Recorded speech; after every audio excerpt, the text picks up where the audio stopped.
The markets and everybody are afraid of the Trump tariffs, but you don't need to be, and here's why. Okay, this isn't a political video, okay? I'm just gonna call it as I see it as a historian. Trump does not show his cards. Tariffs are a negotiating tactic for him. He uses tariffs as a battering ram. I want you to imagine T-ball.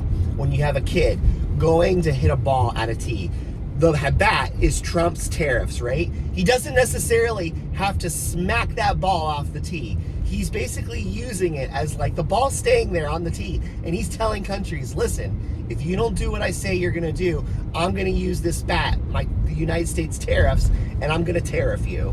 And he's using it for economic reasons. He's using it for other foreign policy reasons. He's using tariffs as a negotiating tactic, battering ram, to get what he wants.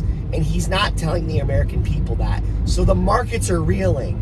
But here's the thing, the United States is one of, if not the largest buyer of goods in the entire world. The world wants to do business with the United States. Not to mention because the United States dollar is basically the staple of the entire world. And I'm not saying that we can get into an argument whether that's going to be like that forever. That's not the issue. The issue right now is that's how it is. And we are a huge consumer base, and we do produce a lot of stuff too. So people want to do business with the United States, and we want to do business with other countries. China wants to do business with us, and we want to do business with China. Same thing for Canada, same thing for Mexico, same thing for Europe, same thing for all these other countries. Trump is using tariffs as a very strategic and very disruptive, I will admit that, I know it's extremely disruptive, but it's a battering ram, and it's a threat.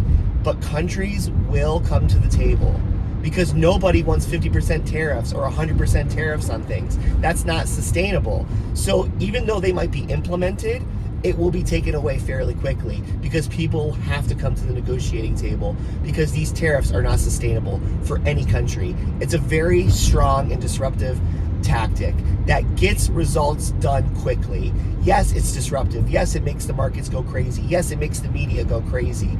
But it will subside because we're not going to have a massive trade war because nobody wins in that situation. And Trump knows that.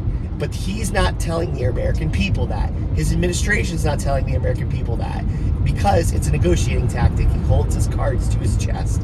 I really, truly do believe that. And here's another thing.